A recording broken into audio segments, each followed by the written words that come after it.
Okay, so I guess, hi. Yeah, I guess hi. You know what? Here's the thing. This weekend, I've got I've got boxes of hot sauce sitting here.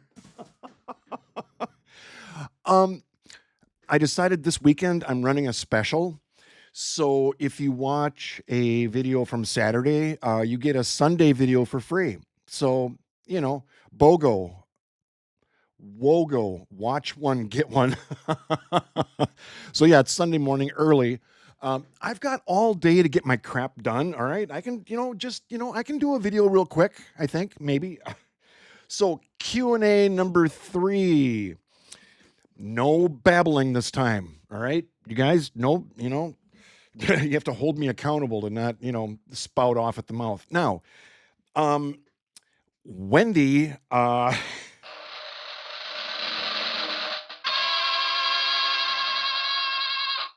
she wins for submitting the most questions.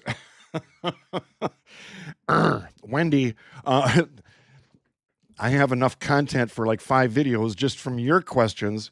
So she says, what's the plan for when you're 500 miles from the nearest laundromat and you run out of underwear? That could be a problem, because the batteries alone weigh 240 pounds. The solar panels are like 200 pounds. So I can only bring 2 pairs of undies, 2 t-shirts, because I have to save the weight. So yeah, it could be a problem. Now, I thought about it, Wendy, and I told you in my response, but so you guys, 3 5-gallon buckets. All right. So Dawn dish soap in one, right? Hot water, you know, because they clean ducks with Dawn dish soap, right? Ducks that get in the the oil spill, the poor things, and they're like, dang Exxon, and so they use Dawn dish soap to clean off the grease off of these animals, right? So it's got to be safe for, lizards and scorpions out in the desert, right? So wash, rinse number 1, and then rinse number 2. So now here's the trick. You start with the dirtiest stuff first. No, no, no, no, no, no. You start with the cleanest stuff first. So you put your dress shirts in there, your nice, the dry clean only, do those, swish them around. And I told Wendy that when I'm on the road, I'll demonstrate it. But I have designed something called the Agitator 3000. They're $39.95 on my Etsy store. No, I'm kidding. So, but I'm going to show you how it works. It's going to be hilarious, you guys. But it's basically a piece of wood with 2 dowels sticking up and then a dowel in the middle. And I hook my drill to it and I put it in that first gallon bucket. And it just, it does this. And then reverse the drill, and then it goes.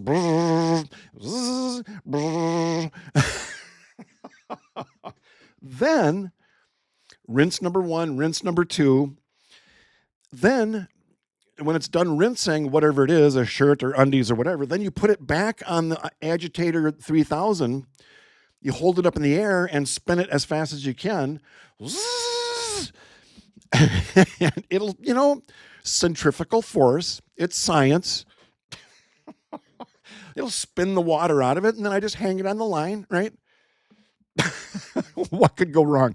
It's going to be a funny video, you guys, because what I'm going to do is just a spoiler alert.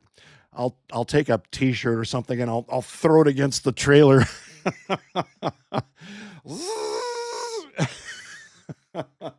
So yeah, so Wendy, there is a possibility I could run out of undies, and so if I'm really, really in a jam, where I've already turned them inside out, a couple times already, and I just can't. Well, then, in a pinch, what you do is just take a big piece of aluminum foil, and you fold it in half, all right, and then you cut out this, and then you have to fold the top over, for the waistband.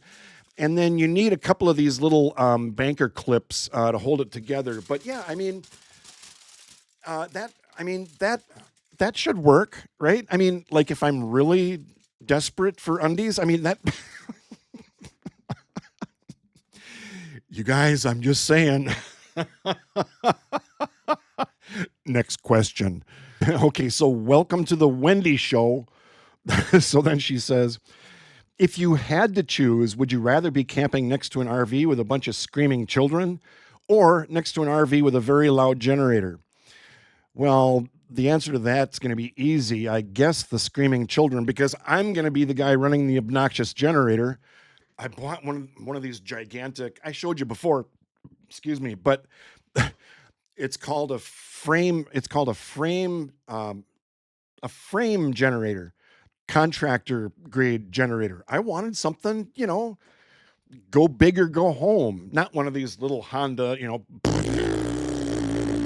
and they're really quiet and whatever. Yeah, mine is like it sounds like a Harley. So I'll be the guy running the generator and barking dogs. I've seen YouTube videos where people get really upset because people lock their poor dog in the trailer and they go and they do laundry in town or whatever. And the poor dog is in the camper, stressing out, barking nonstop.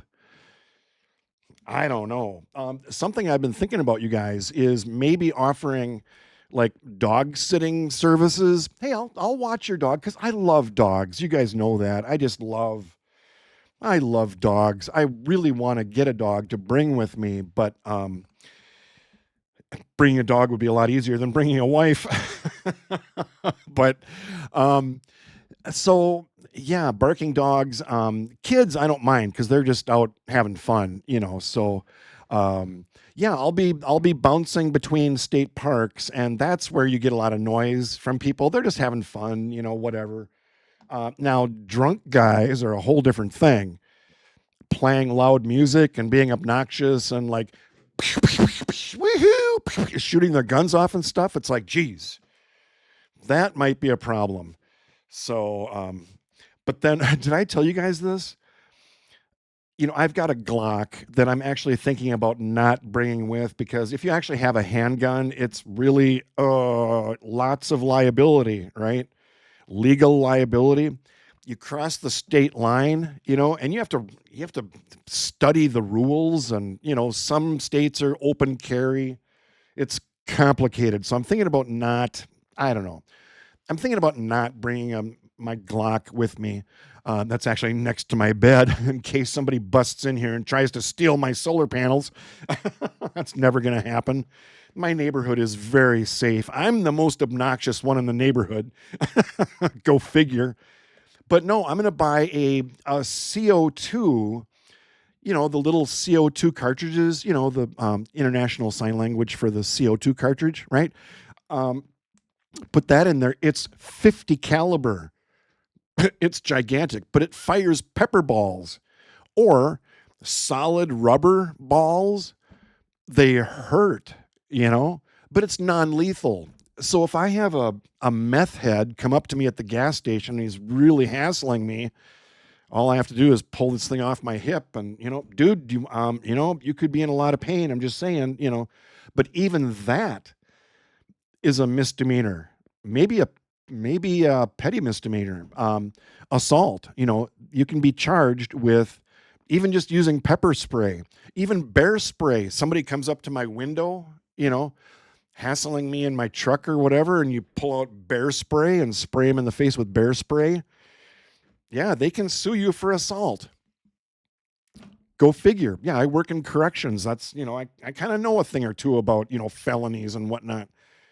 So yeah. So wow, I got off on a tangent on that one. But yeah, so there's gonna be noise, and if it's kids running around, I'll probably, hey, can I join you guys? Woo! Because I'm a 10-year-old, right? Does that answer the question, question, Wendy? Okay. Let's do another Wendy question. Okay, so then she says, if you have a primary doctor in Minnesota, yes, I do, obviously, after everything I went through, and you're traveling and need a doctor, how will you handle that? Okay, I'm done. Good night. No, you're not. You're not done, Wendy. Great question. I don't know. That is a concern. Like, like seriously, you guys. Um, what if my cancer comes back? I've thought about it, and um, I'm going to be based out of New Mexico. That's where my new residence is going to be. So I've heard that Albuquerque has some pretty good health care. So, but as far as like insurance, I, th- yeah, insurance is going to be a big deal. It's going to be really expensive, I think. Unless I can get onto Obamacare or ACA, it's the same thing. If you didn't know, Obamacare and the ACA, Affordable Care Act, it's the same thing. So I might get on a plan through that or something, or Blue Cross. And I've been doing research. There are providers down in New Mexico. So you have to sign up with your insurance in the state where you're going to be, and where, because you want to stay in network, right? As soon as you go out of network, then it's like ka-ching. Okay, now I got to sell the camper. I have to live in my truck now. How's that going to work? So yeah, it is a concern, Wendy, and I've thought about it, and I don't know, but I am planning on setting up my permanent address before I get down there. And because when you switch over your car insurance and your trailer insurance, they need to know what's your address so they can base your premium off of whatever the risk rate is for your area. So I'm gonna have to, get my permanent address, a mail forwarding service kind of a thing first, then get my driver's license, my license plates transferred over, and my insurance provider, and all of that. So there's a lot of stuff that's up in the air yet that I just don't know. So, but as I get closer, I'll be doing a lot more research. So, um, it's something I worry about. Okay, so all right, next question. Okay, Wendy. Um, here goes. See, you weren't done yet, were you? Here goes. Even though you're not looking, here's a hypothetical. If you were in, say, a grocery store in St. Paul, and in aisle five, that would be coffee, right? Yeah. So in aisle five, and you met someone who became the love of your life because she likes coffee, right? Would you send postcards from every state park, not continue, take one less tuba in your camper to make room for her? This is fun. um, no, the tuba is not going. It's too heavy, but the rest of the horns, well, except, well, maybe one. But good question. In aisle five, and she became the love of my life. Well, it's probably not going to happen in aisle five. It might. I don't know, you guys, and I'm not planning on it. But if I were to meet somebody like on the road, and we ended up in front of the campfire, and we're telling stories and laughing and goofing around, and that has happened to. I've seen it happen with some of my favorite full-time RVers. They meet couple, single guy, single gal, and they start hanging out and just, having fun, and they end up, becoming a couple, which is really cute. But they're both in their own rigs, and it's hard because sometimes, okay, I'm gonna go, to the Rocky Mountains, and well, I'm gonna go up to Washington or whatever. But then they meet back like in a month later, and I don't know, that would be hard. I don't know. So I'm just planning on it not happening, because no one's gonna like me, I don't think. But no, I'm not planning on it. But send postcards from. Oh, so she's still back in St. Paul, you mean? So I'm just sending her, okay, here's where I am now. Here's where I am now. Um, yeah. And nobody is moving into my camper with me. I can just pretty much guarantee that. Because she would be like, what the heck is this weird countertop? So anyway, yeah, I mean, it would be fun, just to, I don't know, hang out in front of the campfire, and I don't know, I'm just not, right, honey? All right, next question. Oh, we might do more than three bonus questions. Okay, so okay, let me back up to that previous question, Wendy. The only thing I'm really thinking about is I'm sure there's going to be moments when I see something amazing, mountains or just beautiful, like a sunset or something, and I'm thinking, I'm here by myself. It would be cool if somebody was there to share this moment with, you know. Um, I'm sure if I get a dog, the dog is, yeah, I like the sunset. I like the sunset. It's very pretty sunset. But to have a partner with me where it's like, yeah, cuddling and all that nice stuff when you're dating or whatever. Yeah, sometimes I miss that. Usually not, but um, yeah, that's the only thing I was thinking is it's gonna feel kind of selfish in a way to like absorb all this like all these amazing experiences by myself, flat tires and the plumbing leaks and electrical sparks and the camper's on fire. I wish I had someone to share that with. Like, honey, grab the fire extinguisher. Or I see couples full time RVing, and it's a lot easier to do YouTubes because she, holds the camera while he's doing something, and then they reverse and, I don't know. So there will be times when it's like, yeah, it would have been fun to have a partner with me, but yeah, but yeah, but yeah. Okay, let's keep going. Okay, so let's take a break from Wendy. So Michael, my buddy at work, says, "What do you typically listen to on your vehicle sound system while driving into the office?" NPR. Um, well, NPR, National Public Radio, or MPR, Minnesota Public Radio, just news and stuff like that. Just talk radio or whatever. Now at home, it's a whole different thing. um, and I think I showed you before, but on the side of my truck, I have stickers of all of my favorite bands, right? And it's all hard rock and like metal, like heavy metal stuff. So yeah, when I'm at home and I'm cleaning, obviously I do a lot of cleaning in here, right? then I fire up this stuff and then the windows rattle. So yeah, good question, Michael. Then he says, when was the last time you watched an entire movie in a movie theater and what was the movie?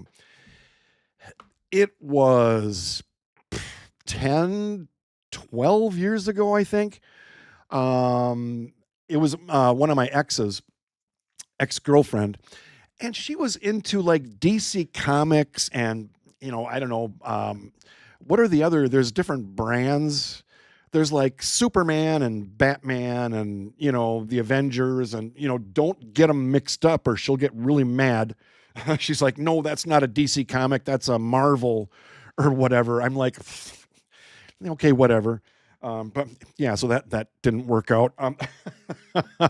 But we went and saw, I can't remember the name of the movie, but it was this like underwater thing. It was all computer graphics, CGI, and what's his name? This big beard. He played Poseidon or something. It was just fantasy. The graphics were amazing.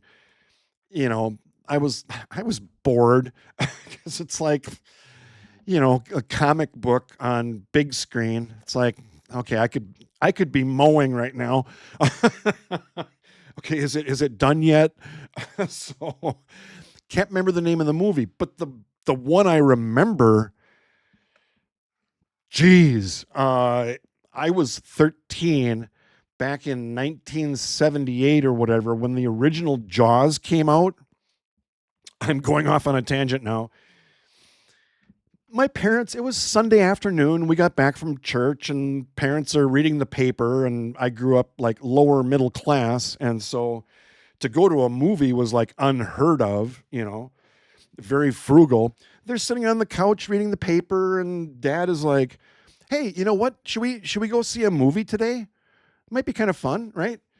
And so he showed us this ad in the Sunday paper. It was this big. The shark, with the girl swimming, and the shark is, and I think I was 13. And I just talked to somebody a couple days ago, and I'm like, geez, the original Jaws, that was rated R, wasn't it? How did I get in there?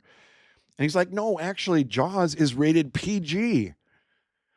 So, but yeah, so dad sees this ad, and I think he thought it was like National Geographic or, Jacques Cousteau. Remember him? The underwater world of Jacques Cousteau, scuba diver, remember? So he thought it was something, well, and then the head pops out of the ship, and it's like, geez, scared the crap out of me, 13-year-old, right?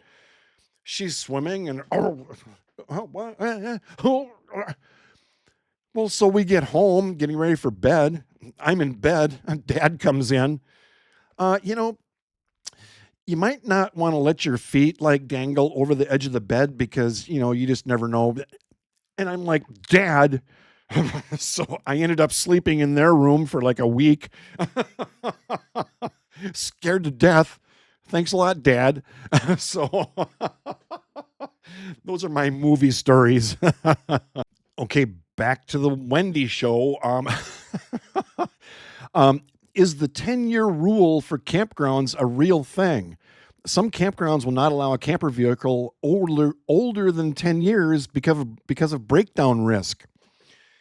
It is a thing, but those are not the kinds of RV resorts that I'll be staying at. Usually those places that have the 10-year rule, and it is a thing, and I get it. But these fancy RV resorts, between anywhere from $65 a night to $150 a night, yeah, I can't afford that. I'm on Social Security, right? But yeah, they will. They need to know how old is your camper, and they will not allow you in. Mine is a 2015, so it's 10 years old right now. So, if I pull in someplace and they're like, yeah, we can't have your camper in here. It's too ugly.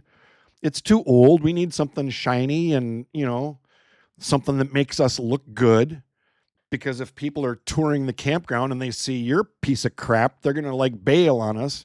They're going to find a different place, right? But if they say that to me, I'll be like, okay, whatever. I didn't want you guys either. So keep your $65 a night. I'm going to go over to the New Mexico State Park for $3 for electricity, but it is a thing. It's definitely a rule. So whatever. Where is it? Wait, oh, here. So you can keep your 65 a night. Okay, should we do one more Wendy? And then we're done. She says, are you sticking to the Southwest only, or would you consider going up the East Coast? Wendy, I'll let you answer your own question. Wait, hang on. All right, so here's me. All right, if you want to stalk me, this is exactly where I am. All right, so wait, what's this? What's this funny icon? Oh, Metro Dental. Oh, the icon is like, yeah, remember they're that wacky dentist that broke my tooth and I had to go back and get it fixed. Remember that story? All right, so let me zoom out to answer Wendy's question so she can answer her question on her own dang self.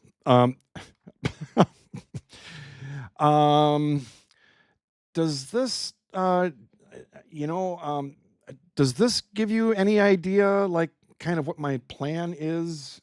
Southwest, this kind of area. So I hope that answers the question. So let me interrupt. The reason is because in the Southwest, there's a lot more BLM, Bureau of Land Management land. You go out and you camp in the middle of nowhere for free, right? Millions and millions of acres of free government land, free camping, right? Whereas on the East Coast,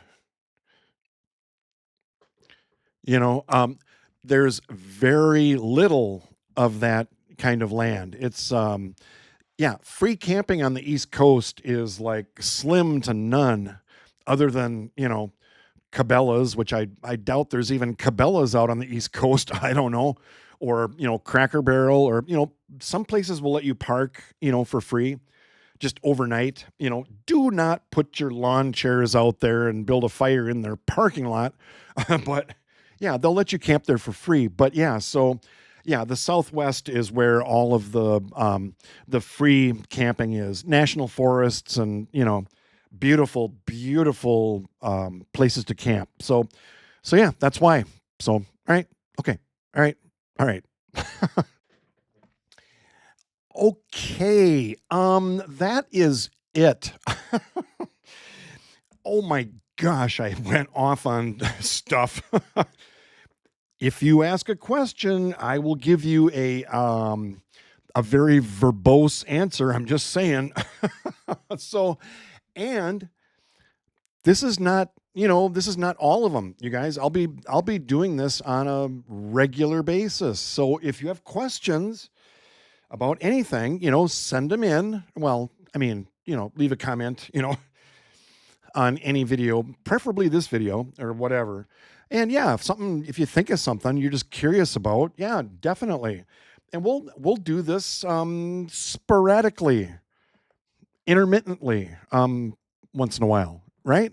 So, okay, I got to go, you guys, and have a great Sunday, the rest of the weekend. And yep, thank you for everything. You know that. And I'll talk to you later, maybe, yeah, for sure. Okay, so, all right, talk to you later, guys. Have a good one. Okay, bye, bye, bye, bye. Science